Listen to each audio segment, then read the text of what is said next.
네, 지난해 8월 서울에 내린 기록적인 폭우로 서울시가 긴급 대책들을 내놨지만 본격적인 장마가 시작됐는데도 대책 이행률은 더디기만 합니다. 서울 시내 물막이판 설치 대상 15,000여 가구 가운데 물막이판이나 역류 방지 시설 등을 설치한 가구는 전체의 55.4%에 그쳤습니다. 집주인이 침수 가능성이 있는 집이라는 낙인이 찍힐 것을 우려해 이미 설치된 물막이판을 떼달라는 요구를 하는 경우도 있었습니다. 반지하 주택 이전 실적도 미미한 수준입니다. 침수에 취약한 반지하 주택 28,000호 가운데 9.7%만 이전을 했고 대상을 전체 반지하 23만 8천 호로 넓히면 1% 조금 넘게 이주를 한 셈입니다. 강남역과 광화문에 비가 오면 지하에 빗물을 가둬두는 대심도 빗물 터널 사업을 추진하고 있지만 예산 문제를 놓고 서울시와 기재부가 협의 중이라서 뚜렷한 진척은 보이지 않고 있습니다. 당장은 배수시설인 빗물바지가 막히지 않도록 관리하는 것이 중요한데요. 서울시와 자치구가 나서 청소를 하고 있지만 금방 담배꽁초나 쓰레기가 쌓여 막히는 실정이어서 시민들의 협조가 필요한 상황입니다.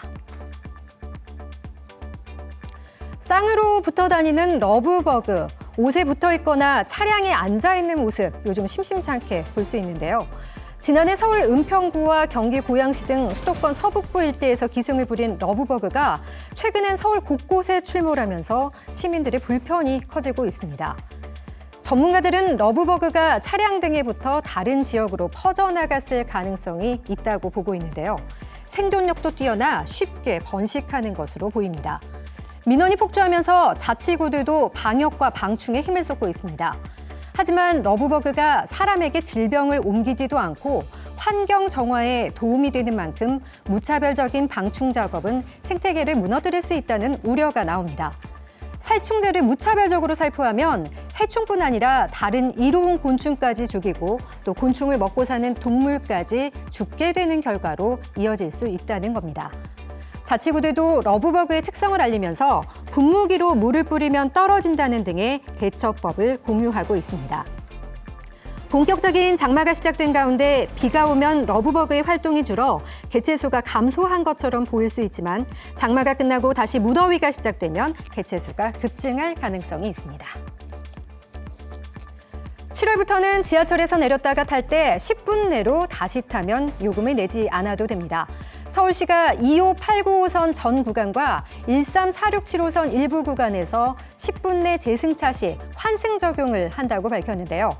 그동안은 화장실에 가기 위해 잠깐이라도 개찰구 밖에 갔다가 다시 타는 경우, 실수로 내리역을 지나쳤다가 반대 방향으로 가기 위해 개찰구를 통과한 경우에도 요금을 다시 지불해야 했습니다. 서울 지하철 전체 313개 역 중에서 반대편으로 건너가기 힘들거나 불가능한 승강장 비율이 70%, 승강장 외부에 화장실이 있는 경우는 82%에 달합니다. 이런 이유로 추가 요금을 내는 이용자 수는 수도권에서 하루 4만 명에 이르는데요. 환불을 요청하거나 제도를 개선해달라는 민원도 끊이지 않았습니다. 10분 내 재승차 시 환승 적용은 지하철 이용 중 한 번만 가능하고요. 환승 횟수에서 1회 차감됩니다. 또 교통카드를 이용했을 때만 적용됩니다. 지금 서울은이었습니다.